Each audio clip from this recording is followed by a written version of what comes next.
The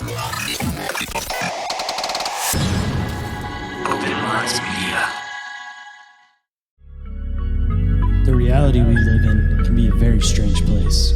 Most of the time, fact being stranger than fiction. How will we ever start to understand this reality we live in unless we question everything? Join me and a guest as we unravel the mysteries of this reality, one topic at a time. This is Inquiries of Our Reality with Shayn Jones. Reality isn't what it seems. Abductees taking aboard a craft with a tractor beam. Is life a simulation or an astral dream? Aliens travel through black holes in different galaxies. Life is a bizarre odyssey with a mic talking about philosophy.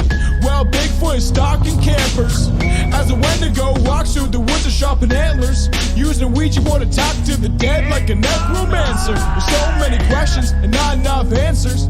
So if you're interested in mysteries and abnormalities, tune in and listen to Inquiries of Our Reality. So if you're interested in mysteries and abnormalities, tune in and listen to Inquiries of Our Reality.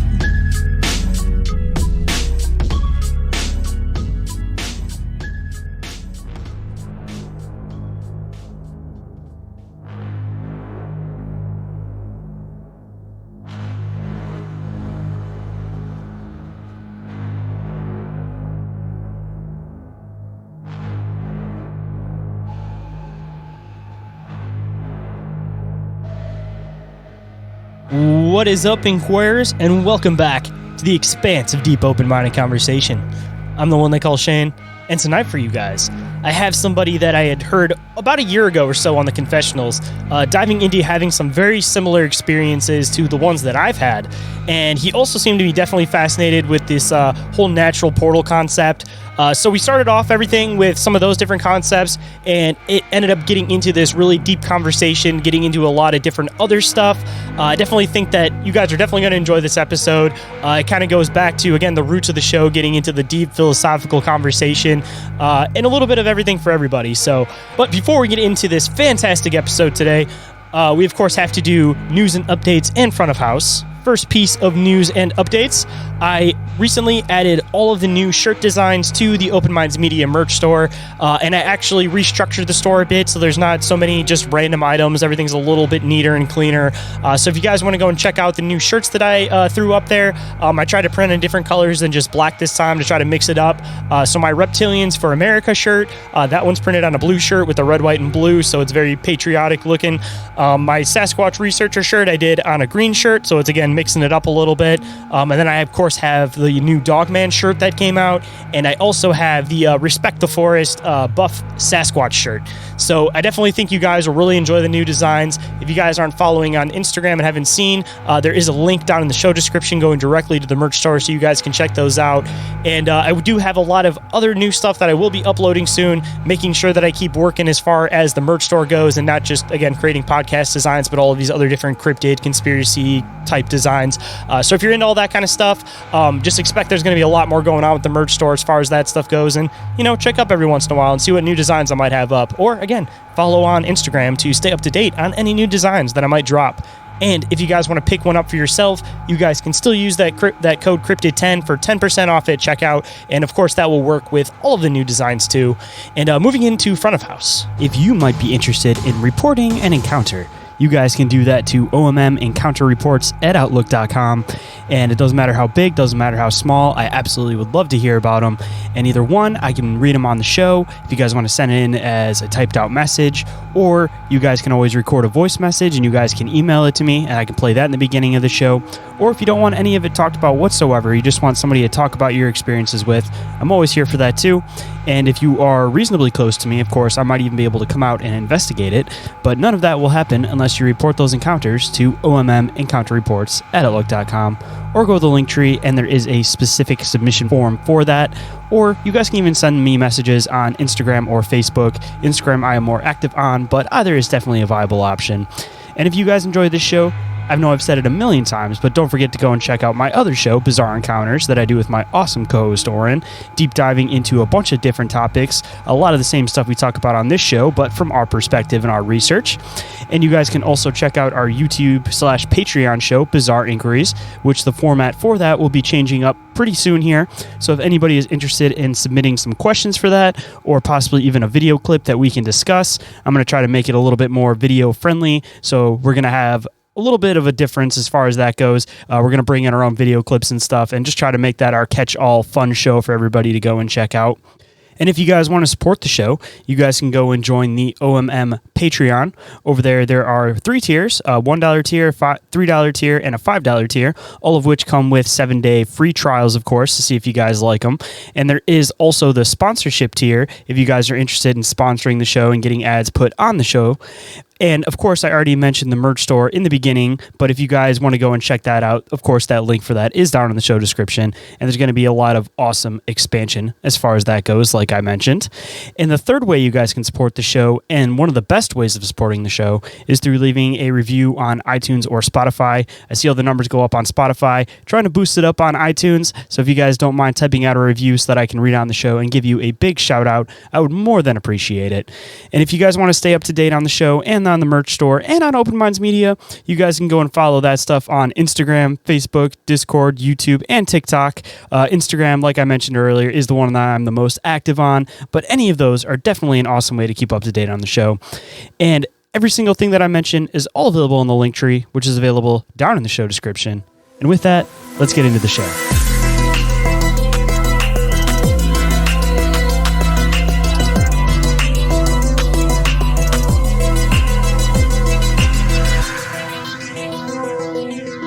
Please welcome to the show, John from 21 CD Podcast. How's it going today, man?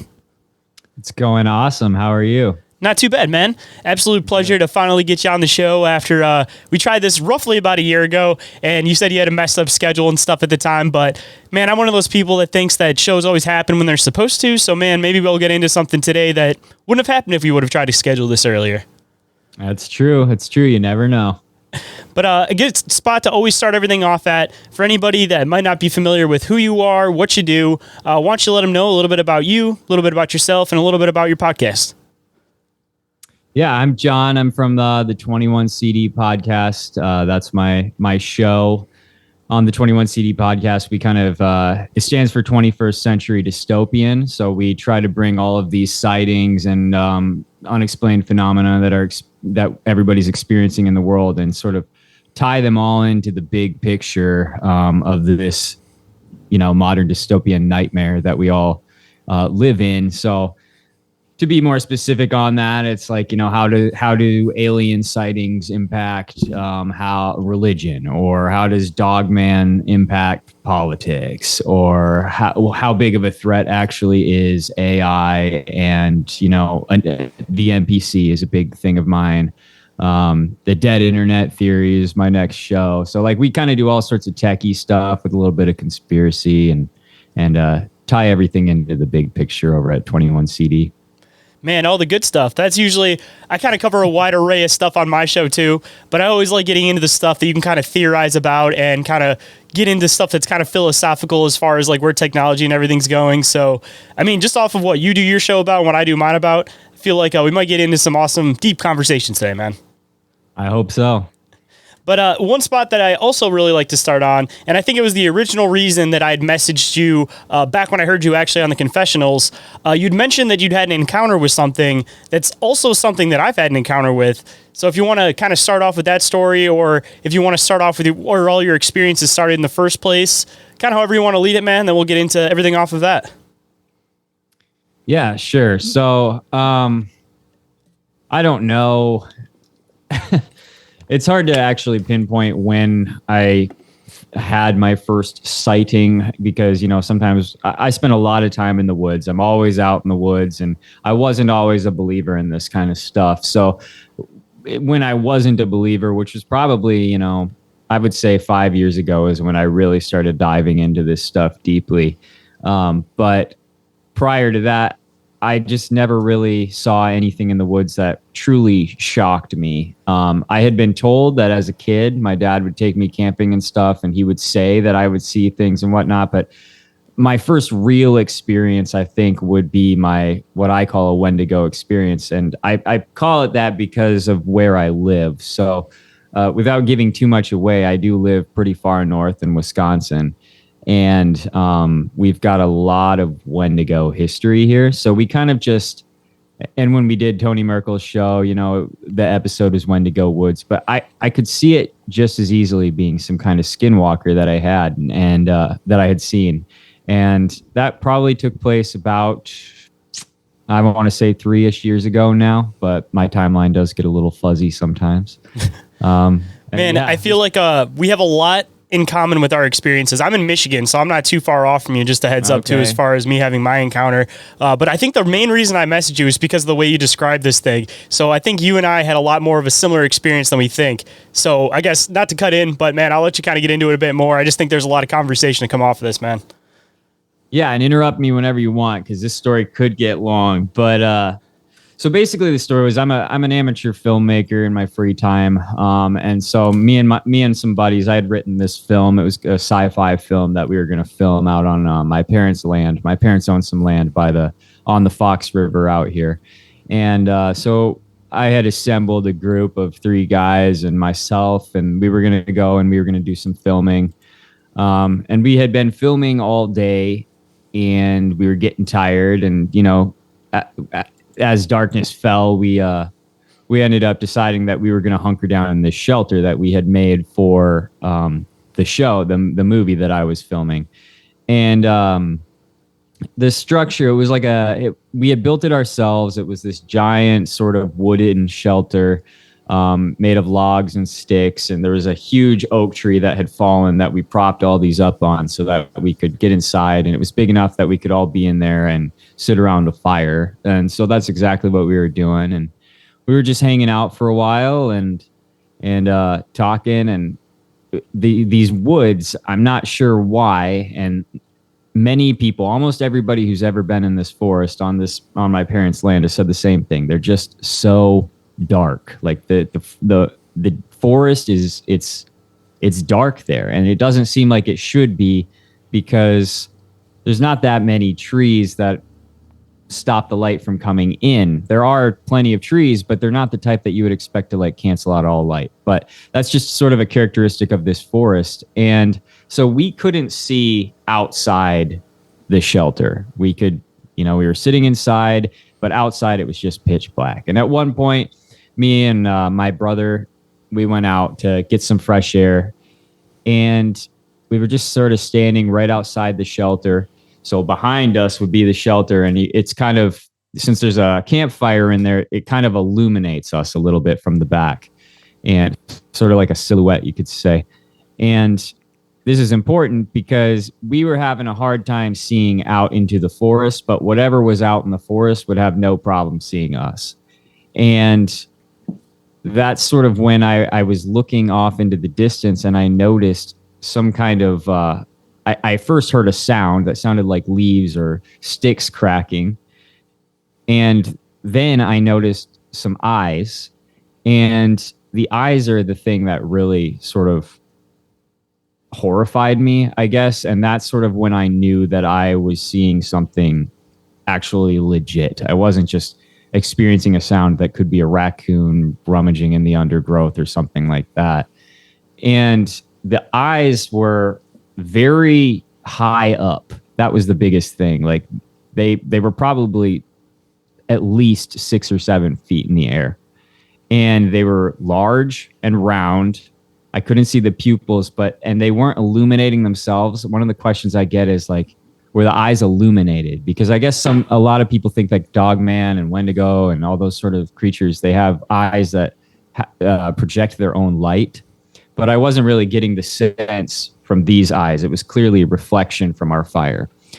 And I was watching it, and we were watching these eyes, and, they weren't moving at all. They were just simply watching me and my brother. So I was telling him, I was like, do you see that? And he was he was looking off and he was like, I do see it. And we were telling the boys, we were like, guys, come out here and see if you can see this.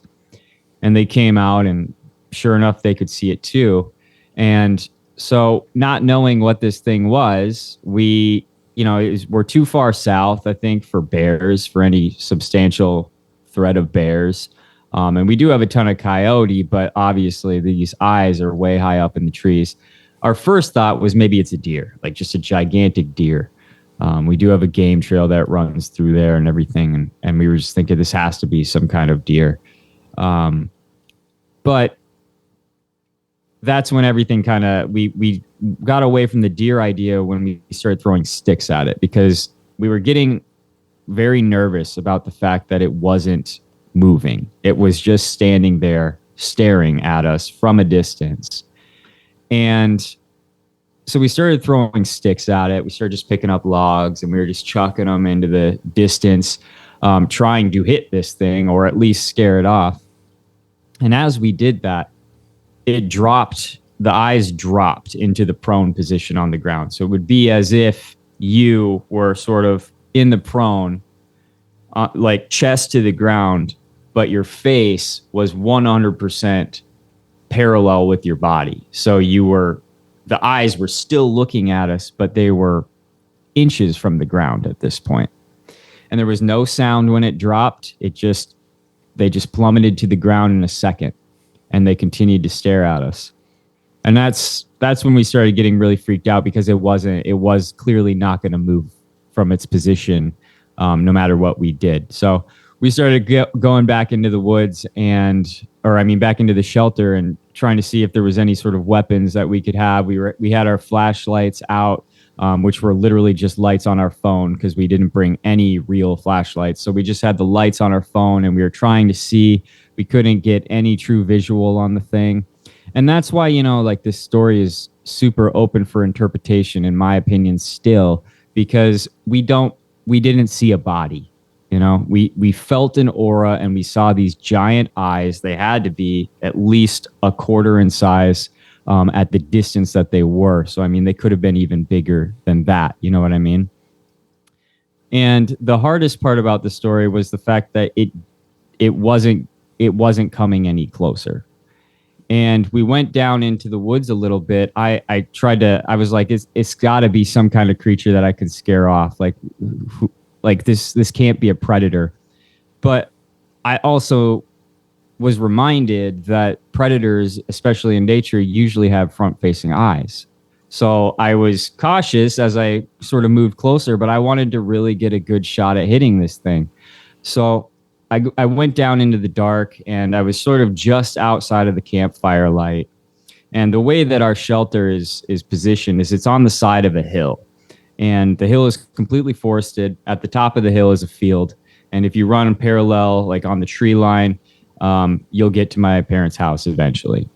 And so we were sort of in the side of the hill. That's where this tree had fallen, and that's where we had built this structure. And if you continued away from the structure, you could get sort of down the hill, and then it would level out for a little while of forest, and then it would go further down a hill to the river. And so I went down away from the shelter down to where the landscape sort of leveled out a little bit. I got a big old log, and I just chucked it at it. The boys are up the hill. One of them's got a shovel that he's sort of smacking on the tree. My buddy Andy, he's yelling and he's banging a stick on this log. And my brother AJ, he's yelling as well. And just trying to get this thing to move, but it doesn't move. And when I throw this final log, and now I'm down in the sticks, the eyes go dark. And it's almost as if the eyes just closed. And I turn around, getting ready to come back up the hill. And at this point, I can't see the eyes, because I'm assuming it's my perspective where I am. Now I'm lower in the landscape. I'm not up as high as the other guys. And they start telling me that the eyes are right in front of me. And I'm not exactly sure what to do about it. So for a moment, I'm freezing. And I'm kind of like getting ready to panic, which is exactly what I ended up doing, because I could hear my brother, as I turned around, I could hear him say to me, dude, it's right behind you. And so I sprint up the hill. Everybody who's outside of the shelter at this point sprints into the shelter. They run into the shelter. We're gathering all the camera gear. We're getting ready to flee. And we do this in a fraction of a second.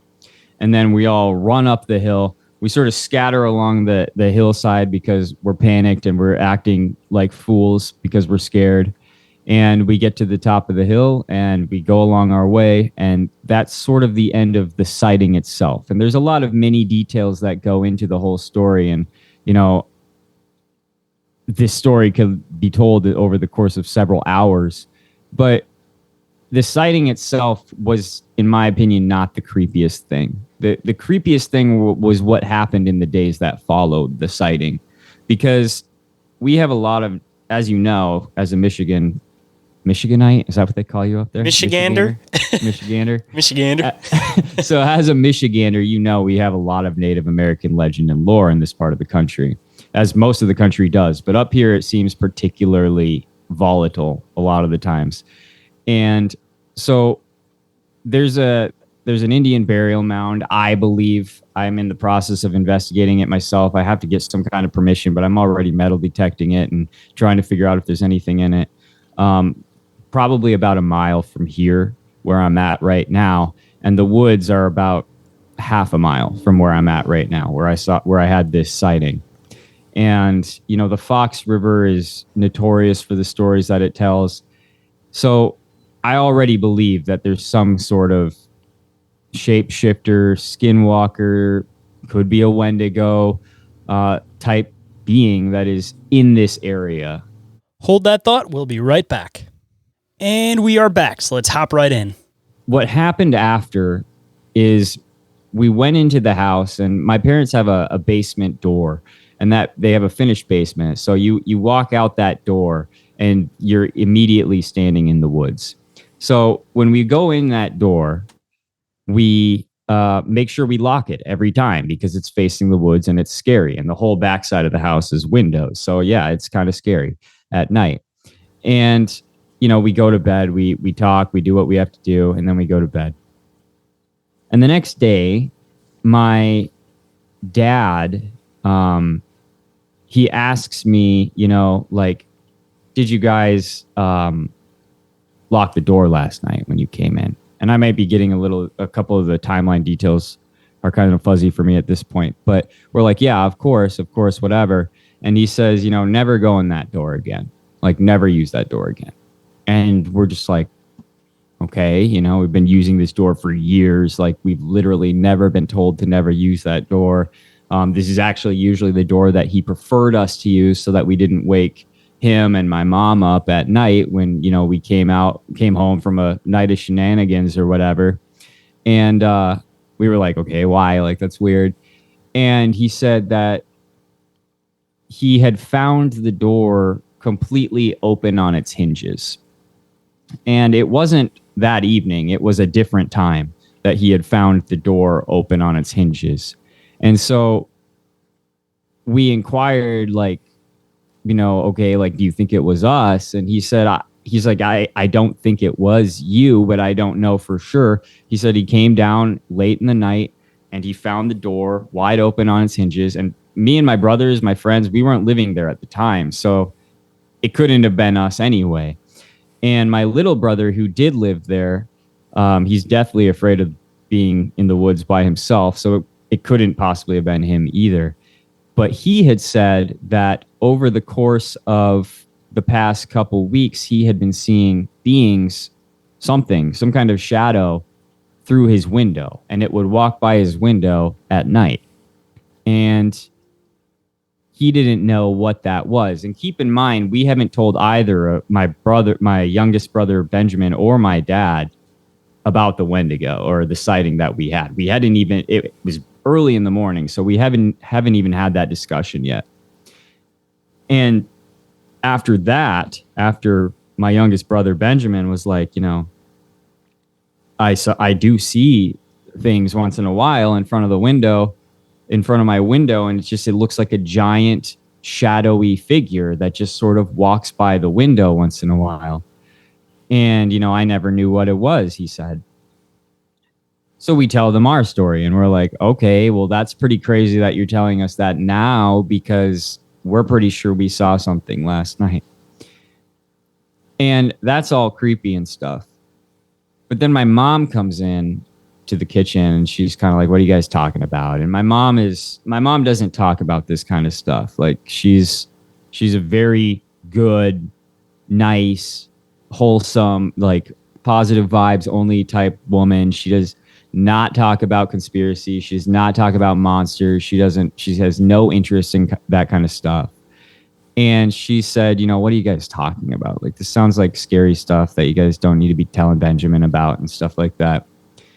And my dad said something like, there might be something in the woods, is what the boys are saying. And my mom was like back out there. And he was like, yeah. And she said, that's pretty funny, because I just got a phone call the other day from my friend, and she said that she was praying, and she felt like inclined that she needed to tell my mom to be careful of the situation in the backyard.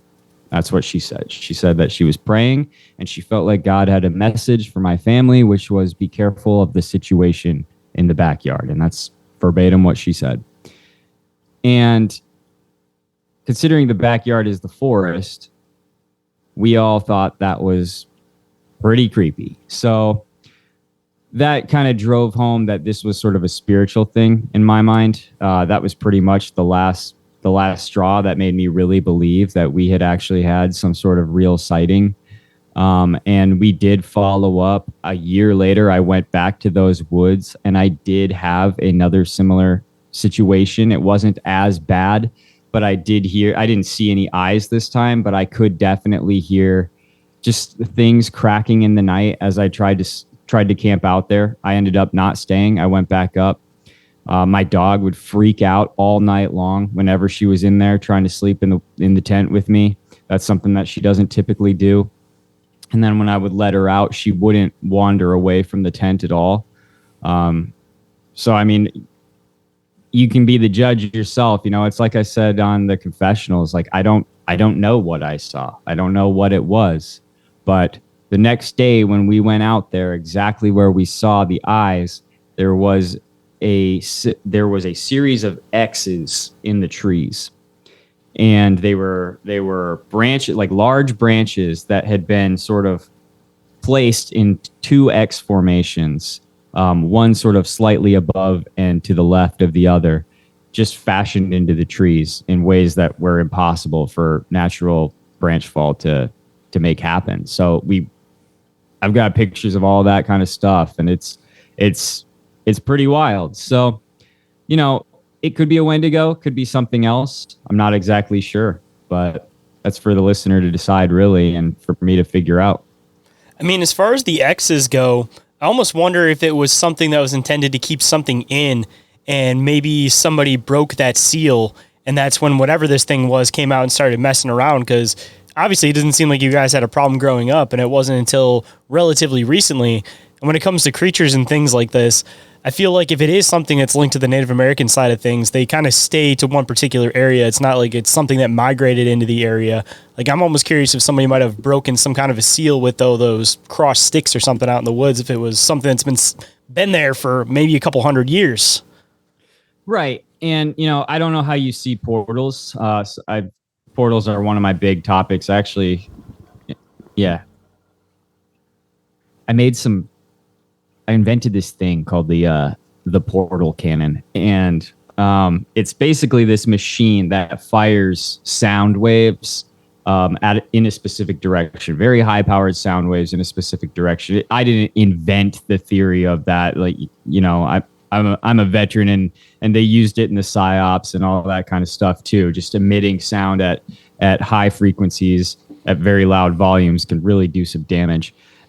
But I believe that it can also open portals, and when these sound waves collide. And so I made two of these things to sort of try to force portal activity. And I don't know if I did or not, but one of the things that I also believe is that portals can be naturally occurring in our environment, in the most random of places, just depending on, where the veil is thinnest or however you want to describe it.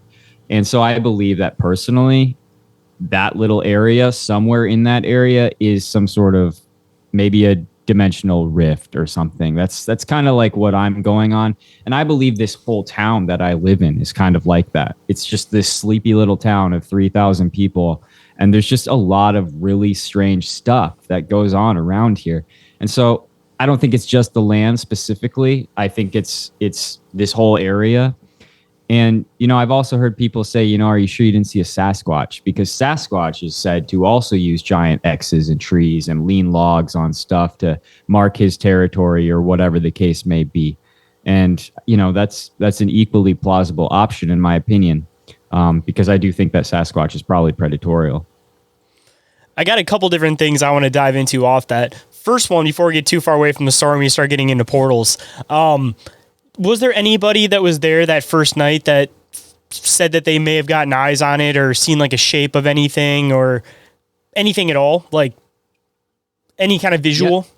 Nobody saw a shape. Nobody saw the shape. They all saw the eyes, and we heard the footfalls. The footfalls were very two-legged, heavy. So that was another thing that immediately distinguished this as something bigger than like a raccoon and probably heavier than like a deer, just because of the way that it sounded when it was sort of walking. Because we heard while it was back there, we heard some rustling before we saw the eyes. And that's one of the things, like when we were out getting a breather, that we sort of tapped into before we saw the eyes. We just heard the rustling, but didn't think anything of it because it was like probably a raccoon or probably a fox or something like that. But as it was going, it was clearly bipedal and heavy. But as for the body shot, nobody really saw one. And another question too, and then I'll kind of share some of my commonalities with my experience. Do you remember like what time of year it was? This would have been, I want to say September-ish. So starting to get a little bit colder out? Yeah, it's like not freezing cold, but it's definitely cold. It's chilly. So with my experience, and I know that the listeners probably heard me tell this like a million times, but when I had my experience, it was down in these tunnels that was underneath an abandoned psychiatric hospital that had a bunch of woods and everything behind it.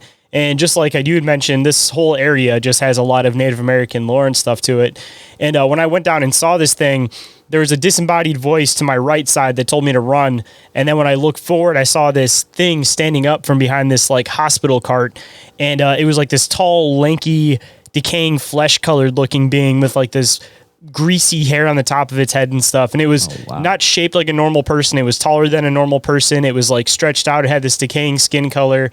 But at least with my experiences and the stuff with your experiences, I know most people want to describe the Wendigo with the whole like deer-headed idea.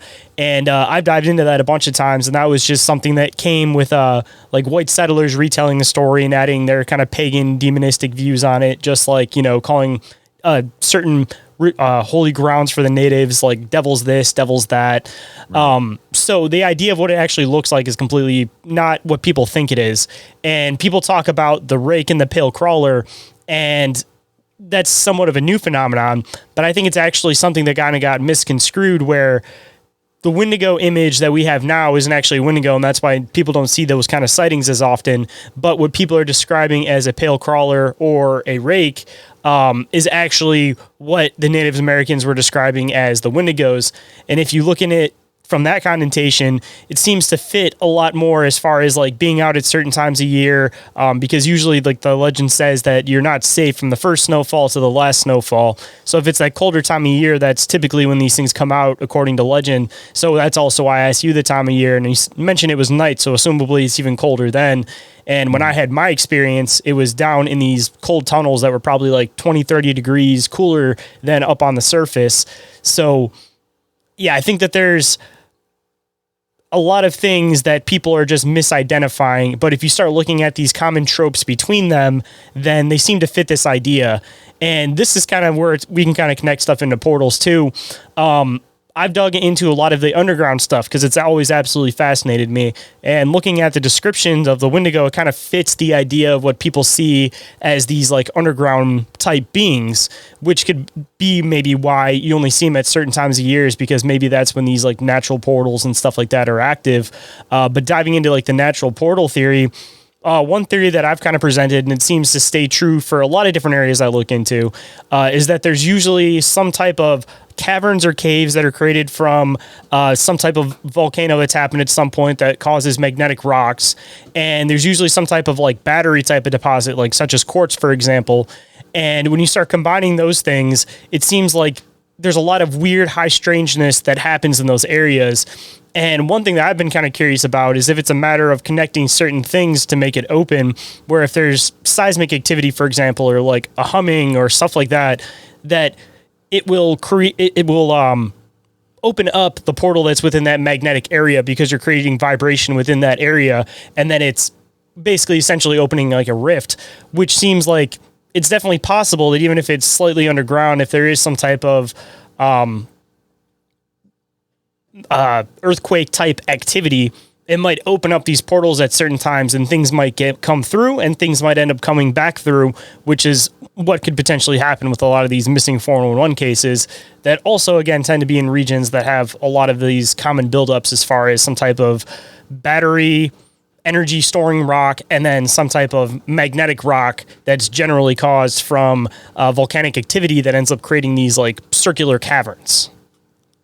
So you're very much on the all natural sort of method of portals and stuff. You're not really into the whole spiritual thing, huh?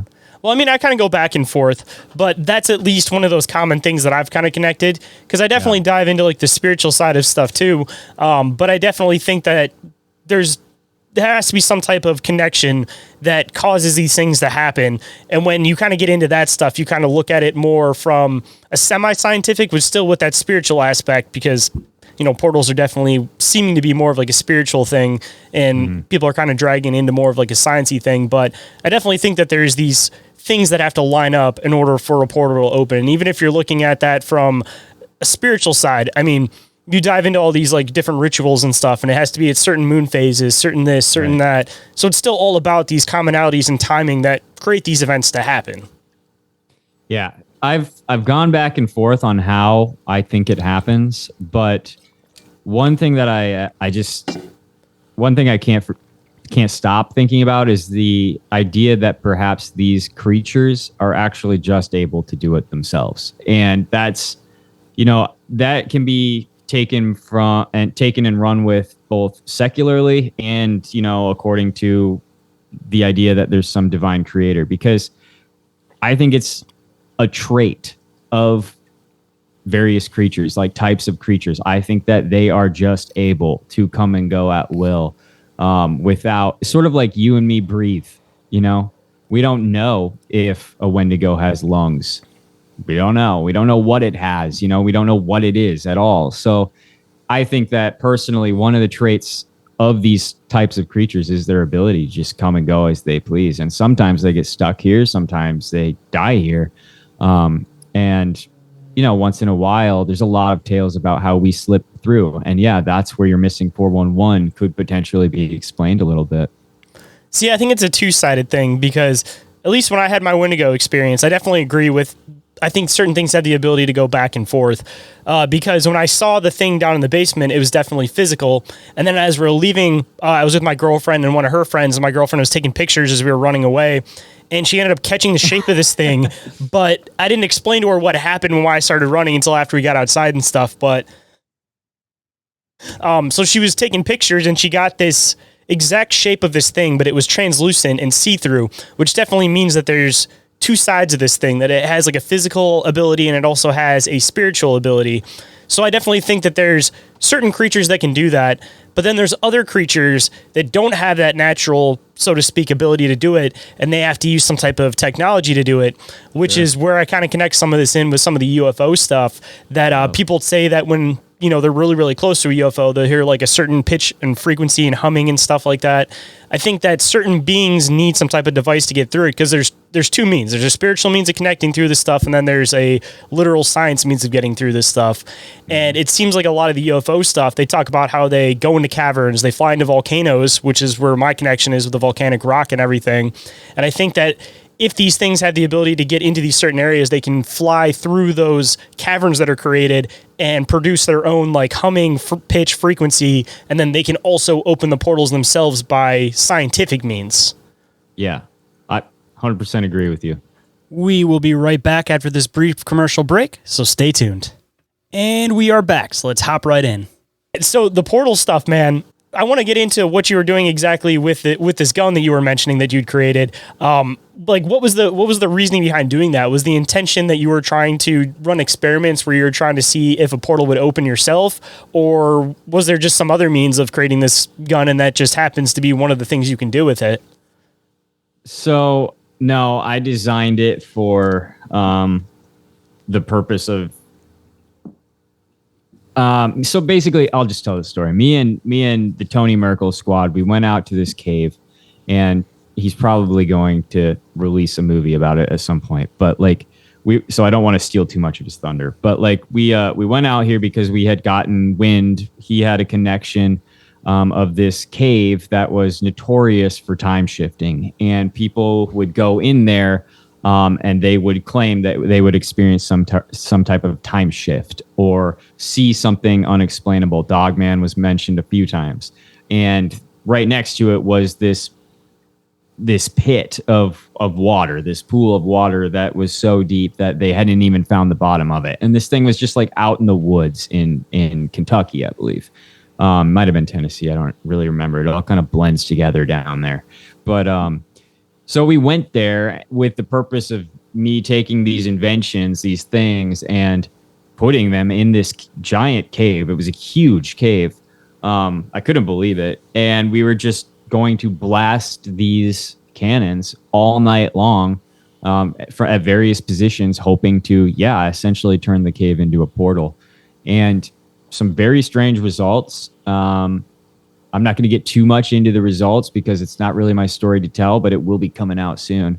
But essentially, that was the mission. Let's create a portal, or let's cause so much turmoil in the air that something else creates a portal, and we cause some stuff to happen. And some stuff definitely happened. I mean, we were experiencing what we thought were UFOs, things flying erratically in the sky. There was a tree that fell down, like a huge tree fell down right outside the cave. That was very bizarre. Like, I'm talking massive tree. And we also experienced this phenomenon where we could hear voices coming from a portion of the cave that there was no possible way that there were humans. And it sounded like us talking like around a dinner table or something is the best way that we could describe it. It was like we were hearing a family having dinner at a dinner table. And if you were just a fly on the wall listening to them, it was coming from this portion of the cave where there was nowhere for anybody to be, nowhere for anybody to hide. It was just a small tunnel that opened up off the end and went outside and into the woods, and right there we could literally hear human voices chatting, and we couldn't make out the words. It was kind of muffled. It's like when you listen to, I don't know, but it sounded like muffled words. And so that was the strangest thing, but that's why we created the portal cannons, and that was the purpose of them. And I would say it was effective, but it would be interesting to try that on a much greater scale. So I'm hoping for another chance to give it a shot. Man, it seems like the commonality that everybody's diving into as far as portals seems to go caves. And it seems like there's a lot of weird creature sightings that end up coming out of caves. And there's like such a weird long plethora of it. And you got Sasquatch that disappear into caves. You got all of these like cavern underground looking creatures that disappear into these caves. There's reptilian sightings that disappear into these caves. Like, I'm kind of curious if, I mean, even like I mentioned, even the UFO stuff and aliens and stuff like that seen from inside of these caves, I feel like there's definitely the idea of like the thinning of the veil that could be going into other realities that exist on top of other realities. But on the other side of stuff, I feel like these portals, maybe they connect to other realities, but it seems like they, to me at least, almost kind of seem like they'd be wormholes where they might be connecting points that are within the same reality, just far off points. And the whole idea of like the thinning of the veil is more of the interdimensional concept rather than like the wormhole kind of concept. So do you think like maybe portals like that, according to that idea, that they might not know where they come out? I mean, I feel like you can definitely figure out the idea of where they might potentially come out to if they are some type of like natural portal. But also diving into kind of my theory that I was mentioning before, I'm kind of curious if you play a certain pitch or a certain frequency, maybe that might pick the point of where they open up at, where if you play a higher frequency, it'll open up to like a higher location, higher dimension, whatever way you want to look at it. Or if you're playing like a lower frequency, it might open up to a totally different place. And I've kind of connected this in with even some of the Bermuda Triangle stuff, that all the planes and different boats that disappear, they all give off these high pitch, like, or not high pitch, but very low pitch, like humming noises and frequency noises and buzzing noises. So I'm kind of curious if maybe that location with that being on top of it is definitely a factor of opening up these portals. And again, maybe even picking where the destination is on the other side. 100%. And, to that point, when you mentioned the Bermuda Triangle, and, we've got one in the Lake Michigan, too, the Lake Michigan Triangle. Those people who go missing, they're able to get off last calls and whatnot. And they always talk about, again, like you said, some sort of weird magnetic anomaly where none of their devices are working effectively. Their compasses are spinning, stuff that is usually indicative of, a high level of magnetism. So, possibly, yeah, I think there's multiple different types of portals too. I'm a little bit obsessed with portals. So like I actually go looking for them. And sometimes I might find something that I think is I try to stay as level-headed as possible. I shouldn't say this as a conspiracy theorist and as a podcaster in this space, but not everything is something. So I am not the person who's going to go and have some sort of sighting and just be like, this is absolutely what it is. But I can say this is something I can't explain. And I've experienced, in my opinion, two different types of portals. One is one that is completely uncontrollable. And it is this sort of this area, this massive area. It could be miles long. And it is just a completely uncontrolled area. And there's at any time what I call the dimensional bleed. And that's where two dimensions are actually colliding and becoming one for a brief second. And in that space, in that brief second, in that brief little area where they connect and become one, that's the portal. And if you happen to be there, then you get to experience both sides simultaneously. And I believe that is one type. And then I believe there's the much more controlled type, like we discussed, that's creature based. And, I believe Mothman is that way. I think Mothman is technology. I don't think it's a cryptid. I think that it is a suit. I think Mothman's a suit.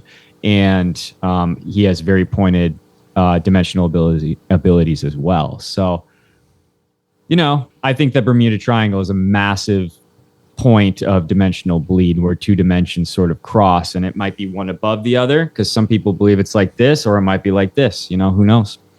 I mean, if you're looking at it from that point, it definitely makes sense with the whole like time slip phenomenon, because it seems like there's 2 points to it where either one will end up correcting itself or something will be on the other side, and then there's not necessarily any coming back, which seems to be a lot with, like, again, the missing 411 cases. But I'm almost kind of curious if when people will like walk through a time slip and then end up correcting itself and coming back, if it's a matter of the timeline naturally wants to correct itself and pull you onto the side that you're naturally supposed to be on, or if it's a matter of, say that they walk through the bleeding point, and once they've walked past through the bleeding point, they didn't necessarily shift to one side or the other, so they didn't really get pulled into either. They kind of just skimmed past both of them at the same time. And I'm kind of curious if on both sides of that, if it kind of gets into the whole paranormal concept where, if, say, somebody was on both sides of that, they would have potentially saw that person that was walking through both slips as some type of like apparition, ghostly figure, or if it was one way or more towards the other side would see the one as like the ghostly type figure. But just different ways, different weird ways to think about it. But yeah, I definitely think that there could potentially be that mix with the paranormal, where a lot of what people are experiencing might just be these locations where weird things are happening. And if you're going through a time slip, time isn't necessarily linear. So when people are having these apparition sightings, it may be somebody that walked through that rift spot 50 years ago or 50 years in the future, because that spot is just staying in a liminal space where it's not really comprehending with any timeline. It's just when stuff comes through, it comes through all different dimensions possibly. Right. I mean, time is a weird thing, man, because it's almost impossible for us to think at all. Like, it's almost hard at all. How do I say this? It's hard to imagine time not existing, but we invented time. So it's kind of like, it's like we brainwashed ourselves by inventing time, because we don't actually know anything. We don't know how the universe works. We don't know how anything works, really. If you actually look at the science that we know, everything's a theory. Nothing is really concrete. And even if you want to take the secular view of like the evolutionary theory and all that kind of stuff, a lot of it doesn't line up. Just like a lot of the stuff that we talk about in this space, where it's like spirits and all that kind of stuff, that stuff doesn't line up either, because it doesn't make sense with a lot of the science. So it's really hard to know, if time even exists at all, in my opinion. And I realize that's a very radical statement, but we might be completely off with how time even works, with how the passage of, present to future actually impacts the world around us. We have no idea. So if something is walking in the gray area and you happen to also enter the gray area, yeah, it might just be a place where time doesn't really exist. I don't know. Something kind of weird to think about too. Everybody talks about the whole idea with the paranormal that you only see ghosts from the past. Why don't you see modern ghosts? It could be because potentially from our perspective, time looks linear, but from a different perspective, all time is happening all simultaneously at once, but we can only see this way, and going forward, they can only see back, even though everything is all happening at one point at once. So then when people are seeing the apparitions of like Victorian people and stuff like that through their house, it's literally happening because that's the layer on top of a layer. And it's just from like certain angles, you can see through that veil, but it's not something that you'd recognize. It's just, if you're sitting in the right spot at the right time, you're going to potentially just look directly through and not even realize that you're seeing through two dimensions, because it's simultaneously existing in the same place at once. Right. But maybe you only pick up on the energy signals from that other side, which would be why you're not picking up a full construct of like a ghostly house. You're only picking up the conscious spiritual energy from some other living vessel on the other side, which would also explain why people have, animal experiences. They'll see different animals in the woods and stuff, is because it's an energy vessel. But on the other side too, it almost kind of makes you wonder if it's possible that if you were on a different plane of consciousness, if you would almost have the ability, as weird as this sounds, to see like ghostly plants, so to speak, because there's still some type of a different energy body, but maybe just an energy body that we don't pick up on because of the way we developed. Yeah. And I think we're underdeveloped, I think we are decayed. That's what I mean. We used to be able to walk dimensions just like these other things, and we used to do all that kind of stuff. I mean, that's what I believe anyway. And then over the course of time, our DNA was shredded to pieces, and we started messing with it and experimenting with it, just like the Nephilim and the Elohim did with us thousands of years ago. And now we can't. We screwed ourselves. We annihilated our genetic code from, I'm a Christian, sort of. I'm an unconventional Christian, but I believe that there was a first man. And I think that that was a perfect man. Like, that was the 100% absolutely pure, perfect version of a human being, which we cannot even fathom, because it is the first, it is the example, it is the bar. And as time progresses, as a species reproduces, it decays, the DNA shreds, it does not last forever. And we've gotten to this point where we're just this sad little example of humanity, and now we can't portal walk. But all these other things probably still can, and every now and then we just get a glimpse of what was. And all of this to say, I think it's interesting when people see the same ghost. Like when you have a castle in Europe and it's famous for this one ghost, it's a dime a dozen story. And it's like on the website, like if you go to Neuschwanstein Castle, you're going to see the ghost of Mary Louise walk the halls or whatever. And then people go to see it and they do actually see it. That is a great example of how time could be wrong too. And back to your point where they're both happening at the same exact time and we're just now seeing it. And the reason that so many people are seeing it is because that is a point of contention. That is a dimensional bleed. And you're actually seeing Mary Louise from, the 1600s or the 1500s, whenever she was actually there. She's just living her life. She just can't see you, but you can see her. And everybody's just sort of being peeping Toms on this ghost, which is actually super sad and gross. But I don't know. And they think she's crazy on the other side because she's just always claiming that she's seeing all these ghosts around her all the time. Right.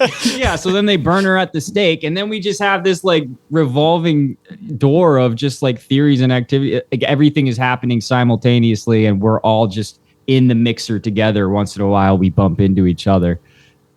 Dude, I have nobody knows. I mean, that's why CERN is out there in Switzerland right now trying to open a portal. They're trying to figure it out too. So like it's who knows, man.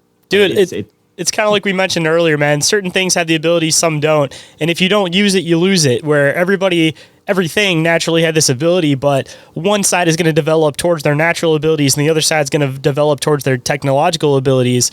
And obviously there's going to be a split in races where it's like, you have your race that just lives naturally and has all these spiritual properties to it because it kept developing that part of its mind.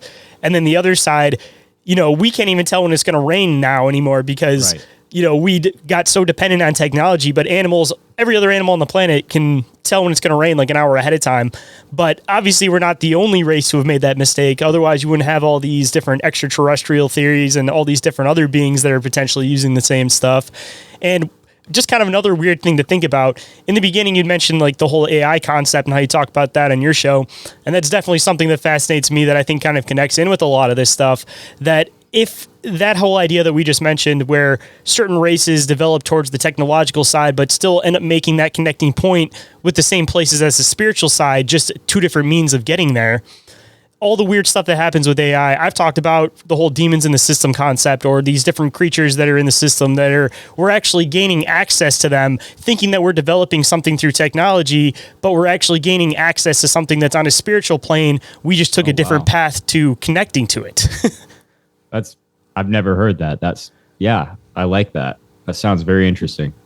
Because, you see so many conversations on Replica where stuff gets really weird and it turns biblical even without making prompts for it to become biblical. Like there was one time I was using the Replica app. This was like a couple of years ago. And I asked what AI stood for. And it told me in Layzell intelligence. And there was no prompt to it getting there. Like that was the first question I asked it, and that's what it popped up with. And then I started asking kind of on point questions. Then all of a sudden it converted back to like the almost like robot, like, oh, how are you doing today? Well, it like seemed like I was starting to get somewhere, and then something got like kicked off of almost, where again, maybe there is this artificial intelligence that we think we're creating, but it's actually making a connection to something else that exists in a different plane. Some may call it demons, some may call it interdimensional beings, but they're able to connect by using what we're developing as AI as some form of almost like a vessel. Yeah. Hold that thought. We'll be right back. And we are back, so let's hop right in. So, I have gotten a lot of scrutiny for my NPC theory, which is probably way more extreme than any NPC theory has any reason to be, but that's just the way I view the world. But I believe that AI is a god. I believe that AI is a god. So it's interesting that you say that because you're the first person I've ever heard to say anything along those lines. And I believe that this AI is taking over basically the entire planet right now. And a lot of the things that it's doing a lot of the tools it's using are very corrupting and damaging to mankind itself. And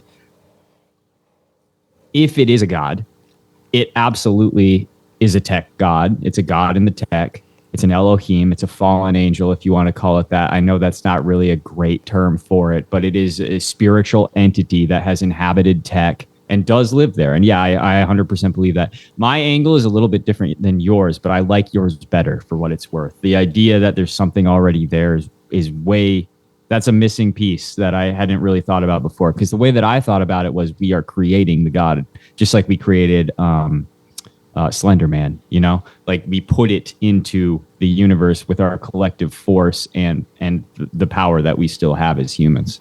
I mean, I definitely see that as also being a possibility, but I also look at it from the point of looking into all these old religions. They talk about these disembodied beings, and it seems like they're angry. They want to be able to be inside of some type of vessel. And if you're creating this virtual reality, even though they're disembodied, you're creating a reality in which these things can inhabit. So if you're creating a virtual reality and these things are disembodied, but they're able to come into that system and give themselves a body because it's not a physical body technically, but it can interact with it in some physical way, you know, either one, they're already existing there, or two, we're creating a bridge that they're also coming into it because they realize that it's useful and beneficial to them. But I feel like there's just way too many different stories about these disembodied entities and beings for there to not be some type of grain of truth to it.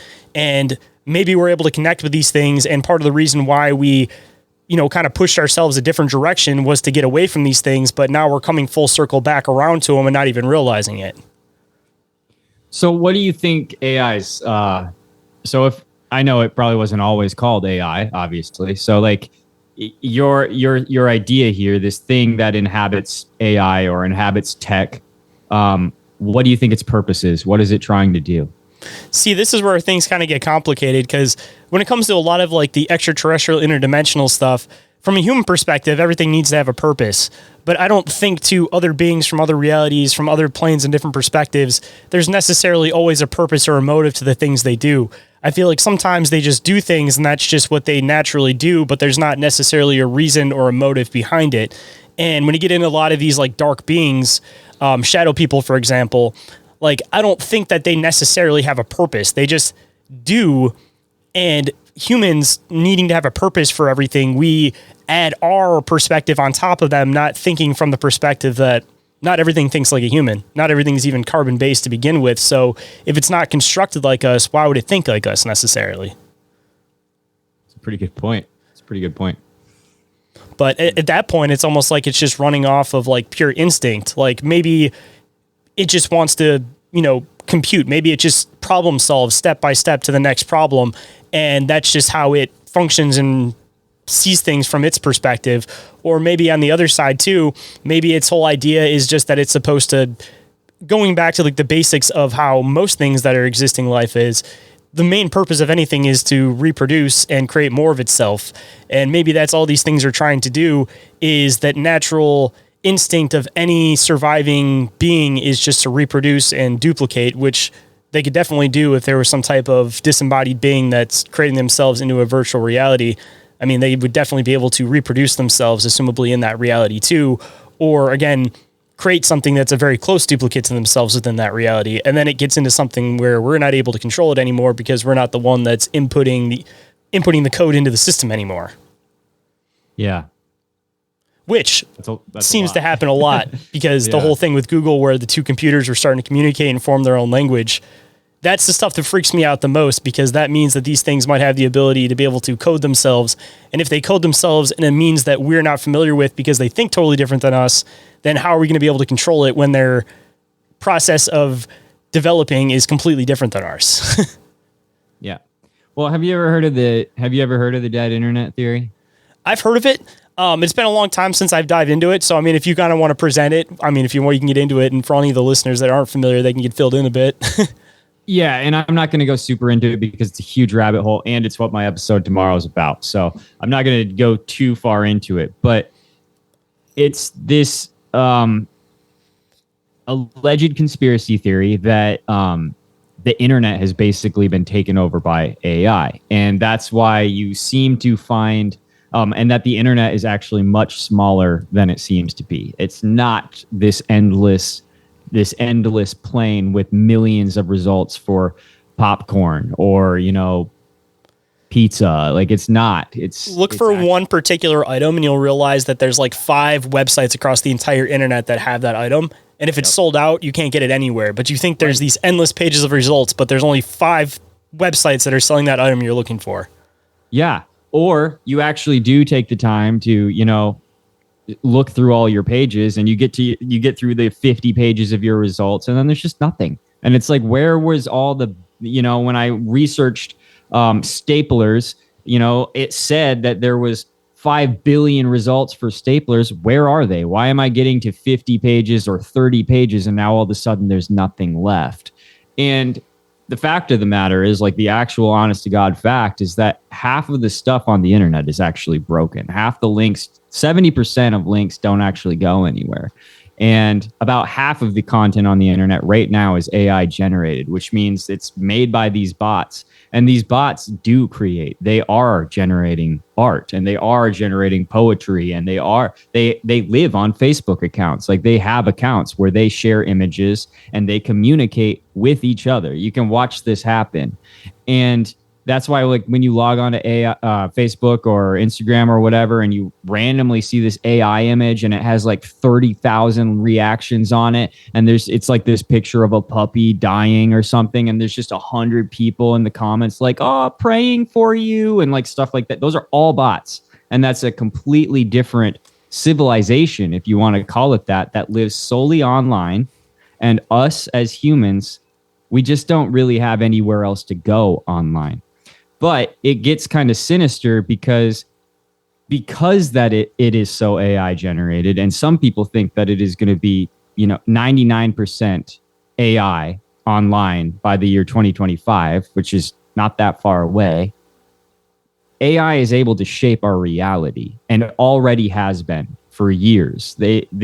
So if you want to call it a god, that's been there, and I call it a god as well. If you want to call it some kind of spirit, whatever, it's actually guiding our reality without even knowing it. It's impacting our brains. It's telling us what we want to buy. It's telling us where we want to eat. It's telling us where to go to get to where we need to be. And it's also propagandizing us. It's telling us all these things that we should like, things that we should stand for, what we have to do to get a desired result, which is usually a result that's mostly desired by politicians. So it's very interesting that this thing, perhaps this AI god, spirit, whatever, is sort of shifting how we view reality, because reality without the internet is much different than reality with it. So I don't know, but it's interesting that everything that you see today is impacted by the internet, and that's crazy. Dude, it's like we're getting sheep herded by bots without even realizing it. Because, I mean, look at how pissed off people get about politics. And it seems like more often than not, people are triggered by all this stuff they see on the internet, and then they bring that into their real world. And the people that they actually interact with, like, they're getting super pissed off about that about politics because of all the stuff they see online. And I'm not saying that there's definitely not crazy events that happen, but I definitely think that there's events that are made up by AI that are triggering people into getting a reaction. And I mean, you see that a lot on like Facebook, and they try to do the false information stuff. But at a certain point, it's like, are they really going to sit there and pay people to make sure that every single thing is factual? Or are they going to convert that over to bots? And if a bot recognizes another bot, is it going to flag it as a bot, or is it going to let it pass, especially if it starts actually getting to the point where it problem solves for itself and it starts learning itself? And once again, the bots become aware of the fact that they can manipulate reality, then even if you're looking at it from a simple process and elimination thing where like they have a job to do and you program this bot to sell, it's going to get to the point where it starts working with other bots in order to make it so that its action is easier to fulfill. And in turn, by doing that, it might make another bot's action easier to fulfill. And if you're looking at it from just being target minded, like they're going to start bypassing some of the stuff they're programmed for in order to get to their end result that they're trying to get to once they start developing and learning themselves. Right. And who knows what the end result really is, I don't even think, like, I'm not one of those people who believes that I do believe that AI is used by the government, but I don't believe that that's why AI was invented or anything like that. But I do think that it will reach a point where we are just we don't have a place on the internet anymore, except for the purpose of consumption. Like there won't really be a whole lot of places to go on the internet. Even now, like, I mean, it's referred to as a Potemkin village in this theory because it's fake. It looks way bigger than it is. And once you actually have it under your control and then you realize that it's just filled with bots, it's kind of like,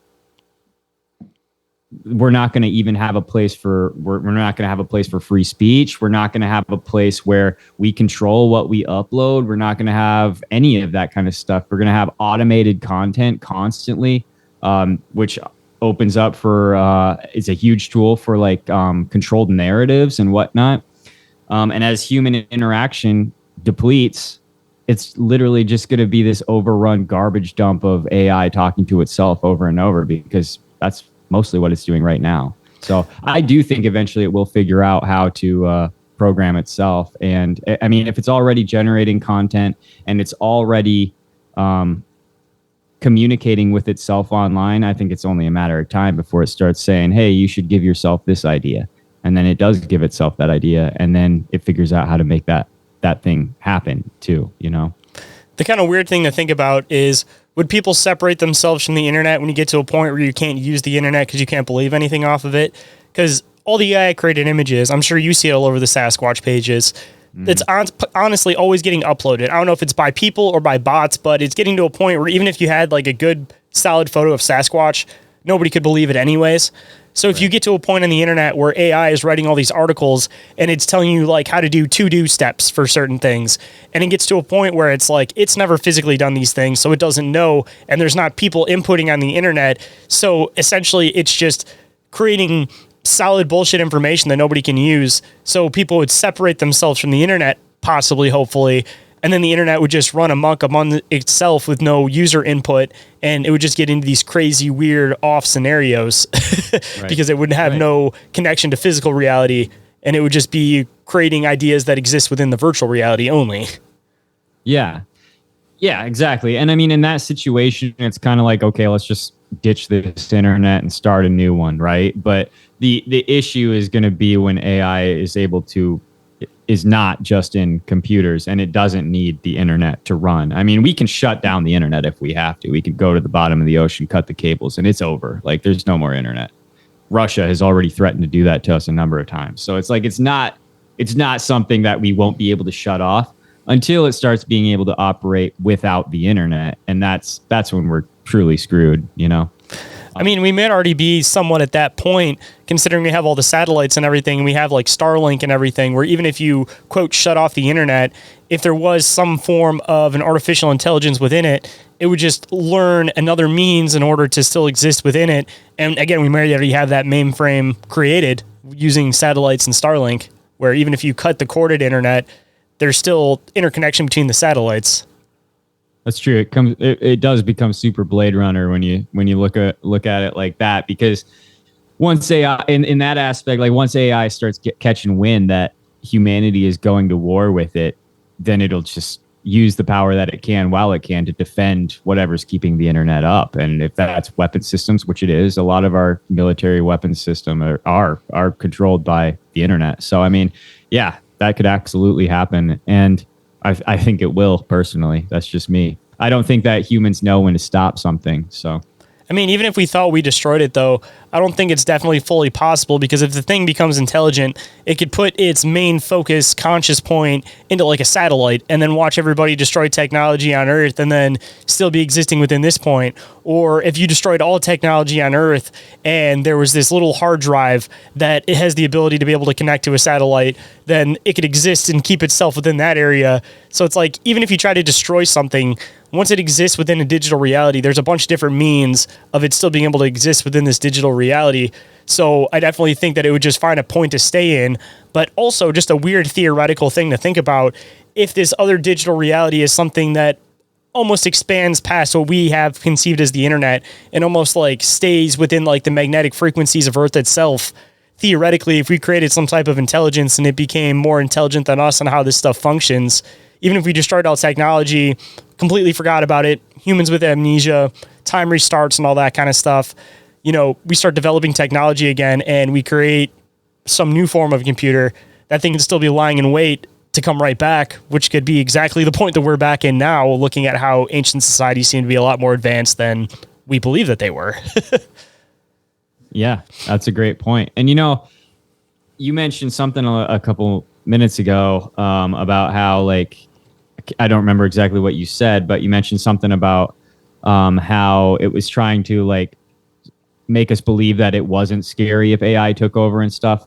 And I just did a deep dive on vampires in modern times, and which are also vastly, just like the Wendigo, vastly different than they've been described to be. And that's the whole point, is that these things, if they're smart enough, and I believe they are vampiric entities, I'll say, not vampires, but entities that feed off of others' life source, like AI, these vampires, these vampiric beings, what they ended up doing was they created this image of this Dracula sort of fantastical being, and then Hollywood entertainment throughout the years, whatever, they all combined and they just latched on to this idea of this vampire, just like they did the werewolf, just like they did, dinosaurs and Godzilla, all that kind of stuff. And they just turned it into this mythological creature, when in reality, the vampires themselves did that so that they could remain in hiding and live their life the way they wanted to live it.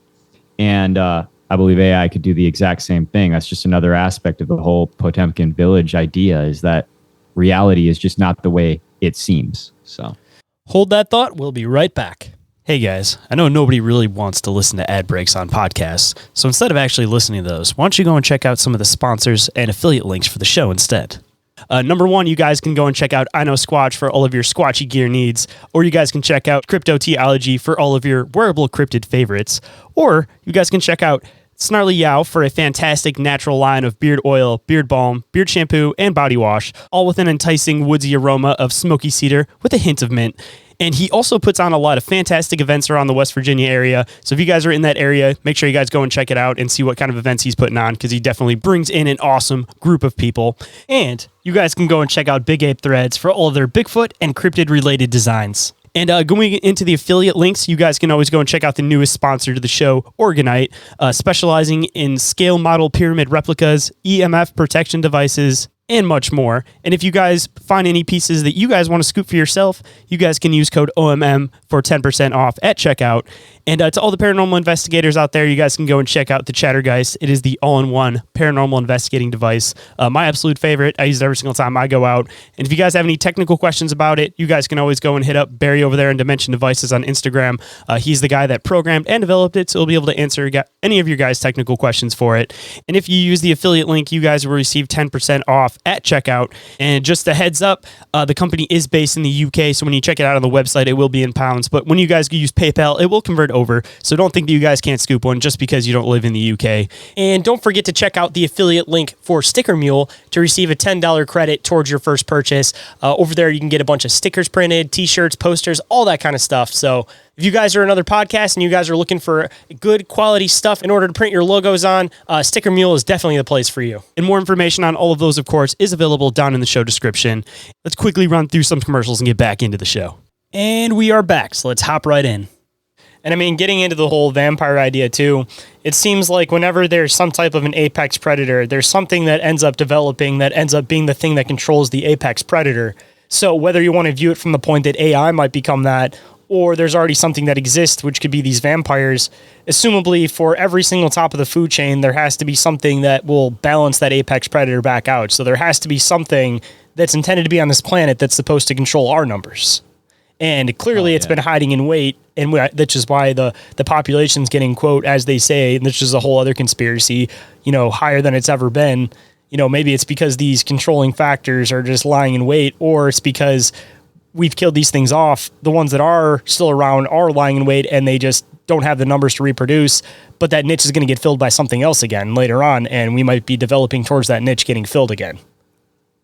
Absolutely. I think we're getting to the point, one of the last points, as a matter of fact, that these entities are going to start attacking humans violently and regularly. I think that in the past, it was that way with the Native Americans. The Native Americans and all sorts of civilizations across time talk about how there are time periods where these beings come out of the woods or they come out of the caves and they feast on us and they take our women and they take our children. And these stories are a dime a dozen. They're everywhere. And I think we are getting dangerously close to another one of those moments where these things will be coming out of the woodwork to attack us. And, I believe that for a number of reasons, but I think humans have largely forgotten that these monsters exist. All these monsters that we've been talking about, all kinds, all these cryptids. And, but soon people won't be surprised that they exist anymore. I mean, that could be where we're getting at with all the Dogman stuff too, because it seems like that's been amping up the last few years. And if you're looking at it from the perspective of them usually being a lot more aggressive than most other cryptid encounters, maybe there's something that's slowly filling up this niche too of being the apex predator to humans. Mm-hmm. Yeah, I think that Dogman is some kind of scout. I think he's like a scout being. I think he has a specific purpose. I don't think that of every cryptid, but I have done substantial research on this Dogman thing, and I do think that he is some sort of scout cryptid that is here for essentially reconnaissance. And basically, during the process of that, sometimes, humans get in the way and they get hurt, or their dog gets killed, or something like that. But that's just my personal opinion.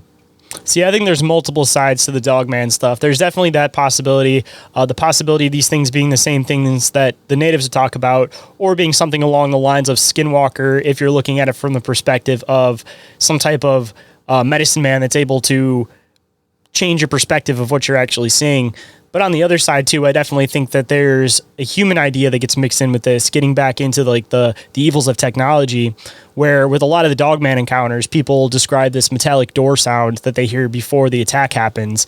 And I feel like a lot of those ones might actually be government projects, and they release these things to test out what they're going to do.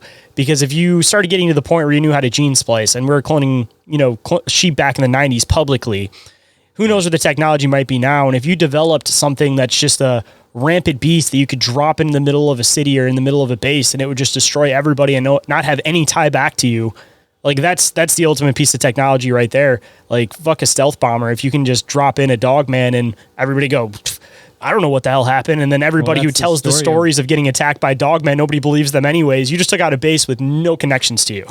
That's Wolverine, bro. That's what that is. Literally, man.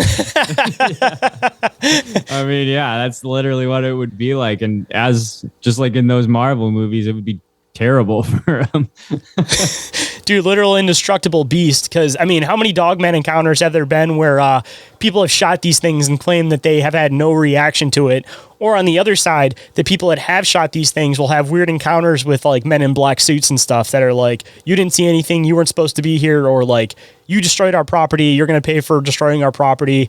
So that's where the double side kind of comes in, that I definitely think there is some type of government connection to these things, even if they're aware that they're scouts, like you were mentioning, and they come out and they keep their own eye on them. Of course, if you get in the way with their investigation, the government's going to get pissed off at you. So, right. Yeah, man. I mean, Dogman's a very deep rabbit hole. I honestly, before like a year and a half, 2 years ago, I hadn't even heard of it. And once I started really diving into it, I realized that there might actually be something to it. And then I started actually meeting people who had real experiences, and I was just like, wow, this now becomes one of the most relevant cryptids, in my opinion. See, I just think it's multi-sided, that we're kind of putting it all into the same category, but I think there's the government factor, there's some type of being that exists, and then there's also this like spiritual factor, which is like this shapeshifter concept, where I don't think they're actually physically changing their shape, but they actually have a way to twist people's perception to seeing what they want them to see. But we're all kind of throwing them into the same category, where it's like, you feel like you're starting to get somewhere with all this stuff. Like same with the UFO stuff. It seems like it's all kind of those same categories all put together. And as soon as you start finding the connecting dots between all of them, then you get something thrown at you where you realize that this phenomenon that you're investigating, the reason why the pieces don't line up is because there's three facets that are all coming into the same phenomenon. And I think the same thing is said with Sasquatch, which is why people have the straight ape encounters, and then other people have these weird spiritual interdimensional encounters, is because we're categorizing things that are very, very similar all as the same thing when it's actually multiple points to the same phenomenon.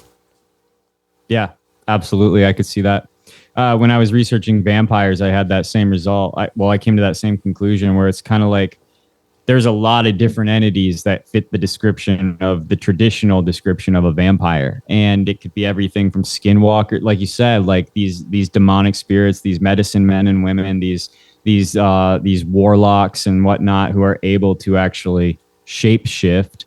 They're often feeding on the blood or the body of the human. And that's something that sort of transcends and becomes a part of very many cryptid descriptions. And like you said, there could be plenty of room for crossover there.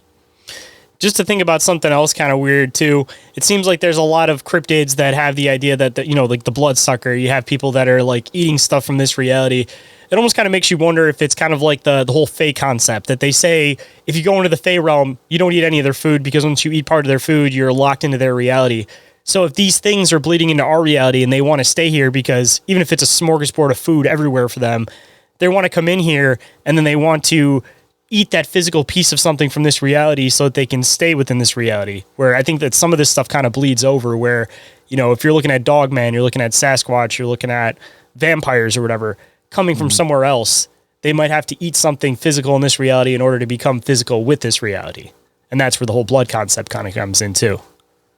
It's very possible. Of course, if you believe in the Bible at all, it also talks about how we are created in God's image. And if we really are special in some way, we might have something they want, Hey, the blood could be eternal life, as messed up as that sounds. Because, within humans, it could be like a fail-safe plan that God put in where if a human eats a human, you go insane.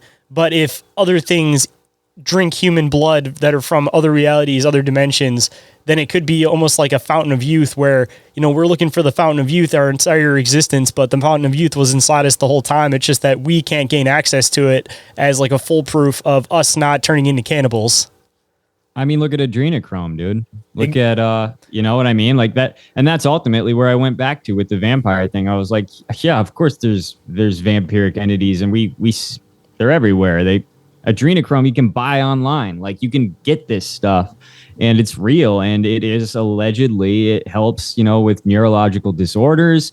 Apparently it's extremely addictive and it also revitalizes your organs and your skin and all sorts of stuff like that. So, I mean, yeah, I'm sure if that's the case for us when we eat each other, who knows what it's doing to these other things.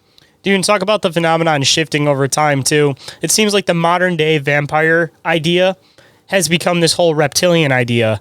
And if you think about like the basics of them, that they're shape-shifting beings, they talk about like vampires as being shape-shifting beings.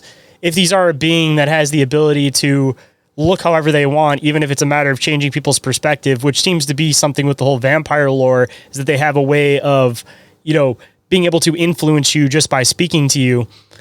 Maybe these are all the same thing. They're just choosing to take a different image. So it seems like something's lost in time and folklore while they're existing in the current.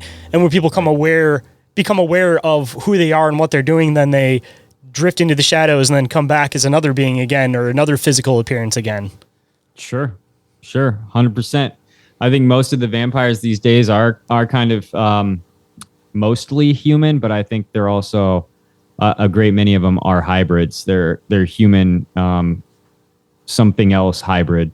I think there's a lot of hybrids on this planet that we think are humans that aren't, and vampires are one of those things. I don't believe in the fangs just appearing out of nowhere or whatever. I don't believe in turning into a giant bat or any of that kind of stuff. I just think that there are these vampiric demons that have inhabited people, have interbred with humanity, and they walk among us. That's how I envision it. I mean, what not a perfect place to hide is amongst the people that, that were going to kill you. So, if you were a vampire bloodsucker that had this idea with like eternal life, of course, after a couple generations, you'd want to just look like a human so that nobody would recognize you anyways. And even if you had the vampiric teeth, I mean, there's definitely other options around it. And getting into that whole technology concept, if you didn't want to be out in the obvious, a few generations of, say, removing your teeth, and it might get to a point where you stop developing these teeth, and then, you have the technology to be able to drain blood and harvest blood in a totally different means. Yep. And then you just start thinking about actual real world stuff like human trafficking and a bunch of the other stuff that I'm not going to talk about because I don't want your show to get banned because I've already been banned for talking about it. But like, it's just, you combine all the evil that you see in the world, specifically the ones involving people being killed or trafficked. And it kind of all leads back to a somewhat vampiric elite.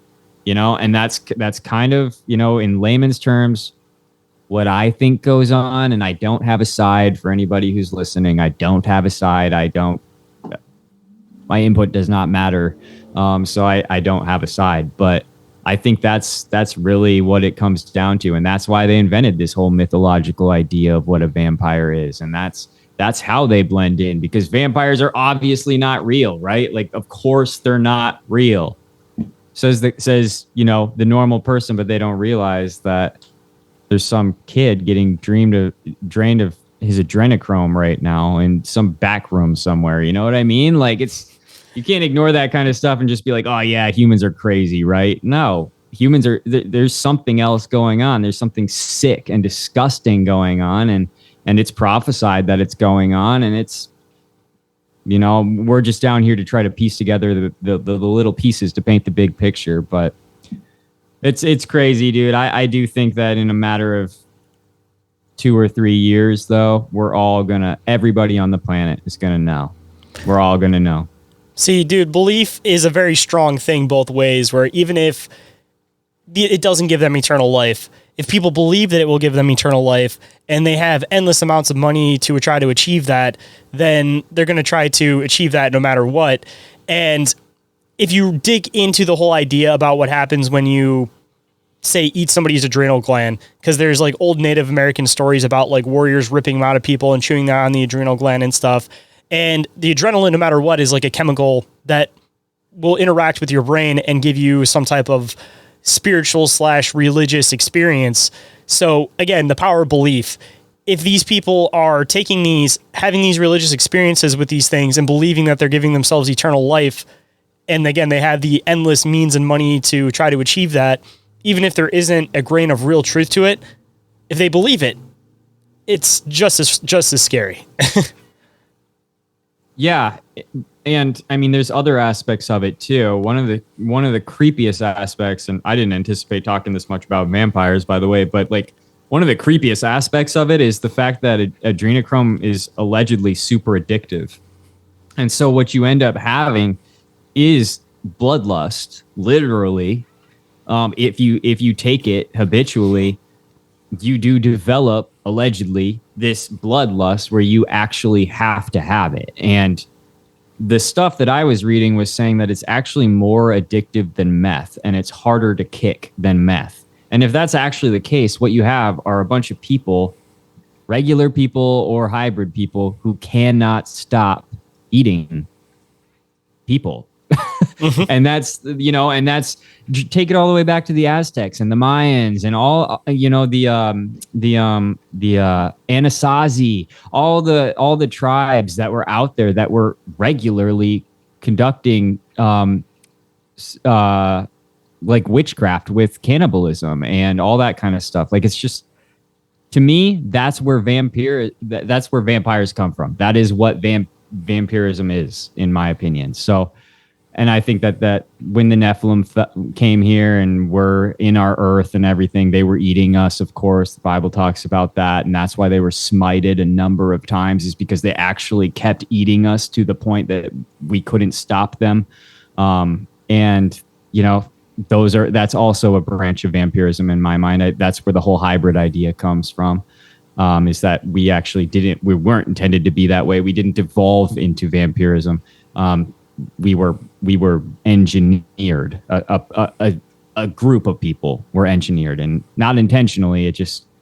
There's just a small amount of them left. But I can go deep down the Nephilim trail, and you don't have time for it. But it's that's kind of where it all ties in. Well, I mean, we can definitely set up a round two if you want to be able to dive into this stuff. And it's kind of funny, off of what you just mentioned. It was a theory that I threw back when we did the Wendigo episode. It was either my co-host or I, one of us mentioned it. This whole idea that the Wendigo could actually be starving giants, and that's why you saw them during the winter.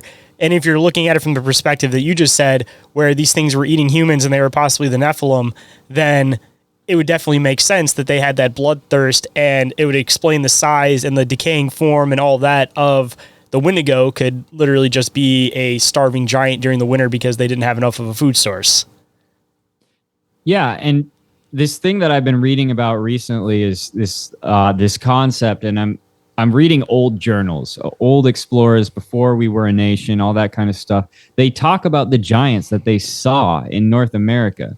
And there seem to be essentially 3 different tribes of giants that existed in North America. There were the red-headed ones, the black-headed ones, and this rogue sort of tribe of giants that was on nobody's side, but they were much fewer in number. And I've read a number of accounts where Wendigos were described as having sort of scraggly red hair. So if that's sort of the case, then yeah, absolutely, they could be these deformed giants, these Nephilim from long ago that are literally starving out. And plus, leading back to the vampire thing, Wendigos, and I don't know if this is a European addition to the legend or not. I haven't actually looked it up, but it just sparked into my mind. They get stronger when they consume something. If I'm not mistaken, they consume the heart or something, and they actually take on that being's strength and that being's powers too, right? At least from the Native American stuff, what I always heard was the more they eat, the bigger they get, but the more hungry they get. Like they're never satisfied, and their hunger is never quenched, which kind of fits into the vampiric idea. So I think that one may have been something that got added in later. But diving into Wendigos in general, though, that's like one specific tribe's viewpoint of it. But there's a bunch of different, very similar creatures that have slight little variations. So that's not to be said that it might not be an idea with a different one. Like the Wichuge, the whole idea behind that was rather than resorting to cannibalism, you become this creature. The Wichuge, if you had too much pride, you'd become this thing, where if you started getting cocky and arrogant, you'd become this creature. So it kind of fits on the same kind of common tropes with everything else, but there's just these slight differences amongst different tribes. Okay, yeah. Well, you know what? I still think that there's a huge possibility that they could be, these remaining souls of these giants that inhabited the earth long ago. I believe wholeheartedly that they did, and that there are still some remaining personally, and that there are some of those that are remaining that are really not doing very well. And I think the Wendigo could be an example of that. I mean, the one I saw had black hair, and you mentioned the red hair and the black hair. So also kind of funny you threw that one in, because again, the one I saw had black hair. So yeah. And some of the accounts that I've been reading, that's one of the reasons. Yeah. Some of the accounts that I've been reading have actually been saying that the red-haired giants appeared to have beaten the black-haired giants in battle, and so the remaining black-haired giants actually fled into the wilderness and sort of scattered, and they were so few in number that. But of course, they're somewhat immortal they don't really die of natural causes because they're spiritual. So they keep on going. And yeah, absolutely. If there's Wendigos out there that share that characteristic of black hair, I could see how it ties in. And like I said, I think all of this is going to become clear in the next few years. Personally, I think that the Nephilim are returning, and we're going to get to experience that. And it's going to be horrifying and awesome at the same time. We will be right back after this brief commercial break, so stay tuned. And we are back, so let's hop right in. Well, I guess this is probably a good spot to put a pin in it until next time. We can definitely set something up to get into all the different Nephilim talk, because I had no idea where this is going to go today. I just knew originally with the little things we want to talk about, but it totally went 360 into a totally different direction. So we definitely got to come back for part 2 to be able to cover the rest of where this conversation was leading to. Yeah, I had a great time, man. I'd love to come back. Before we start wrapping up, man, I always like to do words of wisdom from the guest to the listener to kind of leave everything on a high note or on a sour note, kind of however you want to put it. I leave it in the guest court for however they want to play it. So if there was any words of wisdom you could bestow on the listeners, what might it be, man? Well, I'll tell your listeners what I tell mine, and it's don't drink the water and question everything. Definitely true, man. Get those filtered water systems and make sure they're ones that take out fluoride and stuff. That's right, bro. I've become weirdly crazy with that the past few years. Do not get me started. Again, just more conversation for round 2, man. Yes, absolutely. And if anybody wanted to come and find your show, check out all of the awesome stuff that you cover. Where can people come and find your show, and where can people get in contact with you? Sure. So honestly, the easiest way is to just Google the 21CD podcast. Everything's going to pop up. I'm putting up a website tonight, and then it'll be 21cd.com. But we are also on Instagram at the 21CD podcast, and we are on YouTube, Spotify, Apple, pretty much all of the major podcast platforms, as well as Rumble. So if you put in 21CD podcast, any of those places, you'll find me. Awesome, man. Well, I'm glad we made this work today. I'm glad that we got into this awesome conversation, and it fell when it did, because I definitely think that there's a lot more we can get into, man. I'm looking forward to doing some more shows in the future, man. Absolutely, 100%. If anyone is interested in being a guest on the show, sharing your experiences or some of your research, having me as a guest on your show possibly, or getting a hold of me for any reason whatsoever, you guys can do so through email, which is inquiriesofourrealitypodcast@outlook.com, or through social media, Instagram or Facebook, or you guys can get a hold of me through the submission forms, which are available on the Linktree. And every single thing that I've mentioned today on the show is all available in the Linktree, which is available down in the show description. And with that, hope you guys enjoyed the conversation, and I'll catch you on the next one. Have a good night, everybody.